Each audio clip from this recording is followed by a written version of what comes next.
Hello दोस्तों, बहुत बहुत स्वागत है आप सभी का फिर से अपने इस नए वीडियो में। और आज हम लोग बात करने वाले हैं कि पटना यूनिवर्सिटी का जो पीजी एडमिशन है, जिसमें एमए है, एमएससी है, एमकॉम है, एमबीए है, एमसीए है, साथ ही साथ पीजी के डिप्लोमा कोर्सेस है और भी कुछ रिमेनिंग कोर्सेस है। ये सारे कोर्सेस में एडमिशन का प्रोसेस कब से स्टार्ट होगा, इसके साथ कट ऑफ कितना जाएगा, और सबसे बड़ी बात है कि यहाँ का जो पीजी का एडमिशन है वो डिपेंड है इसके पीजी इसके जो पार्ट थर्ड का जो रिजल्ट है उस पे है। तो जो पटना यूनिवर्सिटी का जो पार्ट थर्ड का रिजल्ट है, चाहे वो बीए का है, बीएससी का है, बीकॉम का है, ये सारे का रिजल्ट कब तक आएगा, मतलब पार्ट थर्ड का रिजल्ट आएगा तभी यहाँ पे पीजी का एडमिशन स्टार्ट होगा। क्योंकि पटना यूनिवर्सिटी के जितने भी सारे स्टूडेंट है उनका अगर पार्ट थर्ड रिजल्ट आएगा तब तो वो जाकर के यूनिवर्सिटी एडमिशन लेगी। इसलिए इनका जो पार्ट थर्ड का रिजल्ट है ये कब आएगा, इसके बाद पीजी एडमिशन का प्रोसेस होगा, इसका इंपॉर्टेंट डेट क्या है, इसके साथ ही साथ यहाँ पे एलिजिबिलिटी क्या है, मेरिट लिस्ट कब आएगा, प्रोसेस क्या आएगा, ऑल ओवर कहा जाए तो नामांकन की जो पूरी कहानी है, इस पूरी कहानी के बारे में इस वीडियो में बात करने वाले हैं। सो गाइस, अगर चैनल पे पहली बार विजिट किया चैनल को जरूर सब्सक्राइब कीजिएगा ताकि इस तरीके का इंफॉर्मेटिव कंटेंट आपको क्या मिलता रहे, इस चैनल के माध्यम से मिलता रहे। चलिए इसको स्टार्ट करते हैं।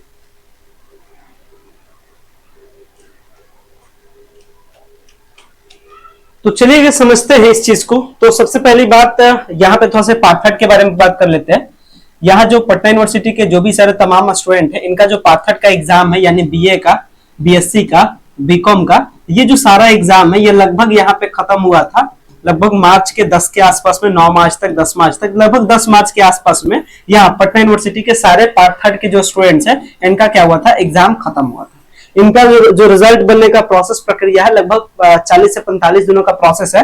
तो इसमें अगर आप 40 दिन ऐड करते हैं तो मार्च के बाद अप्रैल आ जाएगा 30 दिन, इसके बाद और भी 10-20 दिन बढ़ाइए, मतलब मोटा मोटी मान के चलिए अप्रैल के लास्ट या फिर मई के पहले वीक में, ठीक है। मैक्सिमम उम्मीद है कि लगभग आप इसको लगभग मैं बता रहा हूं मोटा मोटी 45 से 50 दिन मोटा मोटी रिजल्ट आ जाता है, लेकिन थोड़ा सा बीच में एडमिशन का भी प्रोसेस है तो हो सकता है थोड़ा सा डिले हो जाए। मतलब मान के चलिए कि हार्डली इनके यहाँ जो पार्ट थर्ड का रिजल्ट है ये रिजल्ट आ जाएगा मई में, हार्डली 12 तक, यानी 12 मई के आसपास में क्या रहेगा, इनका रिजल्ट इनके पास में रहेगा, ठीक है। पार्ट थर्ड का रिजल्ट 12 मई तक आ जाएगा पटना यूनिवर्सिटी में। आगे चलते हैं। इसके बाद में एडमिशन के प्रोसेस के लिए पूरा सेटअप होगा, क्योंकि बीच में अभी ग्रेजुएशन वाला भी एडमिशन है, पीजी वाला भी एडमिशन है, दोनों साथ एक साथ एडमिशन करना थोड़ा सा डिफिकल्ट हो जाता है, ठीक है। तो इसमें एडमिशन के प्रोसेस में लगभग 20 से 25 दिन का डिफरेंस भी रहेगा। तो मोटा मोटी 12 मई है तो 12 मई के बाद 20 दिन और छोड़ दीजिए। अगर आप 20 दिन छोड़ते हैं तो आप एंट्री कर जाते हैं किस में, आप एंट्री कर जाते हैं जून में। मतलब इसका जो एडमिशन का प्रोसेस है ये मोटा मोटी जून में स्टार्ट हो जाएगा। और हालांकि इसको लेकर के एकेडमिक कैलेंडर भी जारी हुआ कि अप्लाई करने का जो प्रोसेस है वो कब से है, 15 जून से पटना यूनिवर्सिटी में पीजी एडमिशन के लिए अप्लाई करने का डेट है, ठीक है। मतलब अगर आपको यहाँ पे MA, MSc, MCom, MBA, MCA, इसके साथ vocational courses, PG diploma courses, किसी भी कोर्सेज में अगर आपको पीजी कोर्स करना रहे तो इसके लिए अप्लाई करने का प्रोसेस कब से स्टार्ट है, 15 जून से ये प्रोसेस स्टार्ट है। इसके लिए अप्लाई करने का जो लास्ट डेट रखा गया ये लगभग 8 जुलाई है। मतलब यहाँ पे जो पीजी एडमिशन है वो क्या है, इस डेट में। हालांकि ये डेट आगे पीछे भी हो सकता है, अगर रिजल्ट पहले बन करके तैयार हो जाता है तो ये डेट थोड़ा सा पहले भी हो जाए, क्योंकि जो एकेडमिक कैलेंडर यूनिवर्सिटी ने जारी किया था ये रहा इसका एकेडमिक कैलेंडर। ये एकेडमिक कैलेंडर में थोड़े से चेंजेस भी देखने को मिल रहे हैं, ठीक है, क्योंकि जो चीजें इसके द्वारा कहा गया वो चीजें शायद फॉलो नहीं की जा रही है, ठीक है। तो इसलिए हो सकता है एकेडमिक कैलेंडर के अकॉर्डिंग थोड़ी सी चीजें बदल भी जाए। खैर, तो अभी जो मोटा मोटी डेट है वो क्या है, इसमें पीजी एडमिशन के लिए अप्लाई करने का डेट 15 जून से है, लास्ट डेट अप्लाई करने का 8 जुलाई तक है। पूरा एडमिशन खत्म कर लेना है 5 अगस्त तक। 7 अगस्त को इंडक्शन मीट है, मतलब फ्रेशर्स है, ठीक है, और 8 अगस्त से फिर पीजी का जो क्लास है वो स्टार्ट हो जाएगा। अब थोड़ी सी बात कर लेते हैं यहाँ पे प्रोसेस के बारे में, ठीक है, और इसके बाद एलिजिबिलिटी के बारे में भी बात करेंगे। कुछ इंपॉर्टेंट पॉइंट है जो कि अभी आगे की कहानी समझने से पहले समझ लीजिए। सबसे पहली बात करते हैं हम लोग एलिजिबिलिटी के बारे में ही बात करते हैं। एलिजिबिलिटी बेसिक है। एलिजिबिलिटी कहने का मतलब क्या है, यहाँ कहने का मतलब है यूजी में, यानी कहने का मतलब ये जो आप पीजी कर रहे हैं ये रेगुलर मोड में कर रहे हैं। रेगुलर मोड करने का मतलब क्लास के साथ कर रहे हैं, प्रॉपर क्लास के साथ कर रहे हैं, ये नॉन अटेंडिंग नहीं है, या अटेंडिंग है, ठीक है। तो पहली बात अटेंडेंस का आपका मैटर होगा, ध्यान रखिएगा, कम से कम मिनिमम आपको 70% अटेंडेंस आपको देना है। तो अगर आप सोच रहे हैं कि आप कहीं बाहर रह जाइएगा, कॉलेज क्लास नहीं कीजिएगा, हो जाएगा पीजी, तो ऐसा बात नहीं। 70% मिनिमम अटेंडेंस, ठीक है। 75 बिना तो फॉर्म भरने नहीं दिया जाता, लेकिन मोटा मोटी 5% और आपके लिए घटाते हैं, 70% आपका अटेंडेंस चाहिए। बेसिक बात क्या है कि ग्रेजुएशन में आपको पता है कि ग्रेजुएशन में आप क्या क्या पेपर होता है, ऑनर्स होता था, सब्सिडरी होता था, कंपोजिशन होता था। अगर आप पीजी करना चाहते हैं तो यहाँ पे आप जब भी आप पीजी कीजिएगा तो आप अपने ऑनर्स के सब्जेक्ट से ही क्या कीजिएगा, पीजी कीजिएगा, ठीक है। या फिर आप क्या कर सकते हैं, अपने सब्सिडरी के सब्जेक्ट से पीजी कर सकते हैं। पटना यूनिवर्सिटी चूंकि रेगुलर मोड की यूनिवर्सिटी है, तो ऐसा ये आपके लिए फैसिलिटी प्रोवाइड नहीं करती है कि आप अपना फैकल्टी भी चेंज कर सकते हैं। मतलब बहुत कोई ये सोचते हैं कि मैं साइंस से ग्रेजुएशन किया, मान लेते हैं मैंने ग्रेजुएशन किया मैथ से, तो क्या मैं हिंदी से पीजी कर सकता हूं? तो इसका जवाब रहेगा नहीं। ठीक है, मतलब ये आपको फैकल्टी चेंज करने का ऑप्शन नहीं देता है। ठीक है, ऑनर्स से या फिर सब्सिडरी से। ठीक है, ये यहां तक मिलता है ऑप्शन। सब्सिडरी से आप कर सकते हैं, लेकिन सब्सिडरी से भी कीजिएगा तो आपको प्रेफरेंस कम मिलेगा। ठीक है, तो ज्यादा कोशिश कीजिए कि अगर आपको पोस्ट ग्रेजुएशन करना है तो वो आप क्या कीजिए, ऑनर्स से अपना कीजिए, तो आपको ज्यादा प्रेफरेंस मिलेगा। ठीक है, चलिए आगे बात करते हैं। हालांकि डिटेल में जब इसका एलिजिबिलिटी क्राइटेरिया डिटेल में नोटिफिकेशन आएगा तो बताएंगे। अप्लाई करने के लिए जो मिनिमम परसेंटेज चाहिए वो आपका ग्रेजुएशन में कितना चाहिए, 45% मिनिमम चाहिए। ठीक है, अप्लाई करने के लिए, फॉर्म को अप्लाई करने के लिए। बाकी कट ऑफ किस पे बनता है, परसेंटेज में बनता है। मतलब यहाँ पे एडमिशन लेने के लिए नॉर्मली जो कोर्सेस हैं, जैसे जो नॉर्मली कोर्सेस है, एमए है, एमएससी है, एमकॉम है, ये सब कोर्सेस के लिए आपका किसी भी प्रकार का टेस्ट नहीं होता है। हाँ, कुछ कोर्सेस के लिए टेस्ट होता है। किस कोर्स के लिए टेस्ट होता है अभी आगे बात करेंगे। ठीक है, डिटेल में। तो पहली बात क्या है, आपको ऑनलाइन अप्लाई कर देना है। दूसरी बात क्या है, आपको मेरिट लिस्ट चेक करना है। जब मेरिट लिस्ट आएगा, मेरिट लिस्ट में नाम देखेगा, आपका नाम है कि नहीं। अगर मेरिट लिस्ट में नाम रहेगा तो फिर तीसरा पॉइंट में क्या करना है, फिर आपको एडमिशन का फर्दर प्रोसेस करना है। एडमिशन का फर्दर प्रोसेस करना क्या होता है कि जहां से आप ऑनलाइन अप्लाई करते हैं, जिस साइट से, उसी साइट पे आपको एडमिशन का पैसा जमा कर देना होता है। इसके बाद सारे डॉक्यूमेंट को लेकर के डिपार्टमेंट में चल जाना होता है, और डिपार्टमेंट में जाकर के फिर क्या करते हैं आप, आपका एडमिशन का जो भी प्रोसेस है, डॉक्यूमेंट वेरीफाई कर लिए, डॉक्यूमेंट ओरिजिनल आप जमा कर दिए, आपका एडमिशन हो गया। ये एडमिशन का बेसिक प्रोसेस होता है पटना यूनिवर्सिटी में पीजी के लिए। अब यहाँ पे कुछ और पॉइंट्स भी छूट रहे हैं। पटना यूनिवर्सिटी में कायदे से सीट थोड़ा सा कम है। ठीक है, सीट क्या है यहाँ पे कम है। सीट लगभग यहाँ जो पीजी के लिए सीट है, ये लगभग 2500 से 2800 के आसपास सीट है पीजी के लिए। ज्यादा सीट भी पटना यूनिवर्सिटी में नहीं है। कंपटीशन यहाँ पे ज्यादा है एडमिशन को लेकर के। ठीक है, क्योंकि पहली बात ये बिहार की टॉप यूनिवर्सिटी है, इसमें एक तो सीट कम है। यहाँ पे अप्लाई करने के टाइम में रिजर्वेशन का भी बात होता है। क्या रिजर्वेशन का बात होता है ये सुनिए।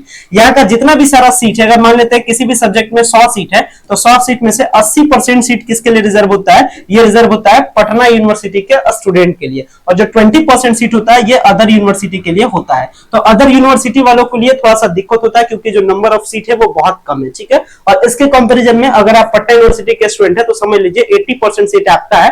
मतलब पटना यूनिवर्सिटी के स्टूडेंट्स के लिए मिनिमम अगर आपका 60, 62, 58% भी रहेगा तो आपका एडमिशन हो जाएगा। और अदर यूनिवर्सिटी के स्टूडेंट के लिए डिपेंड है कि अगर अदर स्टूडेंट्स ज्यादा अप्लाई करते तो कट ऑफ हाई बनेगा, और अगर कम अप्लाई करेंगे तो कट ऑफ कम बनेगा। मतलब मोटा मोटी मान के चलिए कि अगर आपका 70% के आसपास है पीजी में अदर यूनिवर्सिटी के लिए, तो थोड़े से आप सेफ माने जाते हैं। ठीक है, सेफ माने जाते हैं कि मैक्सिमम उम्मीद है कि आपका एडमिशन हो जाएगा। अगर 70 से कम है तो बहुत कम चांसेस है कि आपका एडमिशन होगा। बाकी आगे सिचुएशन पे डिपेंड करता है कितना अप्लाई है, जैसा आएगा आगे मैं आपको फर्दर बताऊंगा। लेकिन एक मिनिमम मैंने सेफ रेंज बताया। पटना यूनिवर्सिटी क्या आप है तो आपके लिए तो सोचना नहीं, आपका 58 रहे, 52 रहे, भाई आप यहाँ से ग्रेजुएट हुए तो लाजमी सी बात है कि आपको क्या मिलेगा, प्रेफरेंस मिलेगा, और लगभग आपका एडमिशन हो ही जाता है। ठीक है, आगे बात करते हैं। अब यहाँ पे देखते हैं कि कौन कौन से कोर्स के लिए यहाँ पे टेस्ट होता है, कौन कौन से कोर्स के लिए टेस्ट नहीं होता है। तो एमए अगर ह्यूमैनिटीज से करना है, मतलब अगर आपको ह्यूमैनिटीज के पेपर से करना है, जैसे हिंदी, इंग्लिश, मतलब लिटरेचर के पेपर से करना है, तो किसी भी प्रकार का टेस्ट नहीं देना है। 2 साल का कोर्स है, 4 सेमेस्टर में होता है। ठीक है, इसके साथ अगर आपको एमए सोशल साइंस से करना है तो ये बेसिकली होता कहां का है ये भी यहाँ दिखा गया है। जैसे यूनिवर्सिटी डिपार्टमेंट, ये जो कॉलम आपको बताता है, ये बताता है ये कोर्स की पढ़ाई चल कहां रही है। तो यूनिवर्सिटी डिपार्टमेंट में एमए ह्यूमैनिटीज है, एमए सोशल साइंस में भी टेस्ट देने की जरूरत है। इसके साथ मास्टर ऑफ पीएमआईआर में टेस्ट देना है। कब टेस्ट का डेट है, 15 जुलाई है। टेस्ट का भी डेट आपको दिख रहा है, जिस कोर्स में टेस्ट देना है उसका टेस्ट का डेट भी दिख रहा है। ठीक है, इसके साथ एमएससी के लिए कोई टेस्ट नहीं देना है, एमकॉम के लिए कोई टेस्ट नहीं, एलएलएम के लिए टेस्ट देना है। ठीक है, ये भी हो गया। एमएड के लिए भी टेस्ट देना है, कब है, 15 जुलाई को। आगे बात करते हैं कुछ वोकेशनल, कुछ प्रोफेशनल कोर्सेस हैं, जैसे मास्टर ऑफ क्रिमिनोलॉजी के लिए टेस्ट देना है, मास्टर ऑफ रूरल स्टडीज के लिए टेस्ट देना है, मास्टर ऑफ बिजनेस स्टडी, यानी कि एमबीए के लिए क्या होता है, इंटरव्यू होता है, जिसको हम लोग जीडी और पीआई टेस्ट करते हैं। ये होता है किस चीज के लिए, पीजी एडमिशन में, इसके लिए। एमएससी बायोकेमिस्ट्री के लिए टेस्ट देना है 15 जुलाई को, एमएससी बायोटेक के लिए देना है 16 जुलाई को टेस्ट देना है। इसके साथ में और भी कुछ कोर्सेस है, जैसे यहाँ पे MA in women in studies में यहाँ एक आगे बात करते हैं, एक दो और कोर्स छूट रहा है, जैसे एमएससी इन्वायरमेंटल साइंस में भी टेस्ट देना है, एमएसडब्ल्यू में भी टेस्ट देना है, मास्टर इन कंप्यूटर एप्लीकेशन के लिए भी टेस्ट देना है, मास्टर इन वुमेन स्टडीज के लिए भी टेस्ट देना है, MA in journalism and mass communication के लिए भी टेस्ट है, एमलिस के लिए भी टेस्ट है, और मास्टर ऑफ म्यूजिक के लिए भी टेस्ट है। तो टेस्ट किसके किसके लिए सुन लिए होंगे आप। कुछ कोर्सेस में एडमिशन इंटरव्यू के बेसिस पे होता है, जैसे PG diploma in clinical psychology में इंटरव्यू से होता है, PG diploma in human resource development में इंटरव्यू से होता है, इंडस्ट्रियल एंड सेफ्टी मैनेजमेंट में टेस्ट होता है 15 जुलाई को, PG diploma in computer science में टेस्ट होता है, PG diploma in women child and welfare में भी टेस्ट होता है, PG diploma in women studies में भी टेस्ट होता है, PG diploma in yoga science में, अगर आप योगा से करना चाहते हैं पीजी तो इसके लिए भी क्या होता है, टेस्ट होता है। कब टेस्ट है, 15 जुलाई को, ठीक है। तो ये टेस्ट का पूरा क्या है, शेड्यूल आपको बताया गया है, उसी के अकॉर्डिंग आपको क्या करना है, टेस्ट देना है। बाकी इसको लेकर के जैसे ही पीजी एडमिशन को लेकर के डिटेल में नोटिफिकेशन जारी होता है तो वहां प्रॉपर आपको बताया जाएगा कि टेस्ट में क्या क्या पूछा जाएगा, क्या टेस्ट का स्ट्रक्चर होगा, ये सारे डिटेल आपको बताया जाएगा, ठीक है। तो आने वाले टाइम में हालांकि इसको लेकर के कई सारे वीडियोस लेकर के आएंगे जिसमें आपको हम लोग क्या करेंगे, बताएंगे, और इस पे भी काम भी कर रहे हैं, ठीक है। इस पे भी आपके लिए काम कर रहे हैं, तो आपके लिए कई सारे वीडियोस लेकर के आएंगे आने वाले टाइम में, जिसमें एमसीए का टेस्ट का प्रिपरेशन कैसे करना है, एमलिस का कैसे करना है, इसके साथ एमबीए के लिए जीडी और पीआई का प्रिपरेशन कैसे करना है। आगे वाले टाइम में ढेरों सारा अपडेट आपको मिलेगा, तो लगातार आप चैनल के साथ कनेक्टेड रहिएगा। तो इंपॉर्टेंट डेट के बारे में बता दिए, आपको एलिजिबिलिटी के बारे में बता दिए, मेरिट लिस्ट बता दिए, प्रोसेस आपको बता दिए। बाकी जो आपका सवाल है आप क्या कीजिए, कमेंट्स के माध्यम से हमारे पास पहुंचाइए, ताकि उन सवालों का जवाब लेकर के नेक्स्ट वीडियो में आपके पास आ सके, ताकि जो भी आपके मन में चल रहे डाउट्स है, ये डाउट्स आपके क्या हो सके, खत्म हो सके।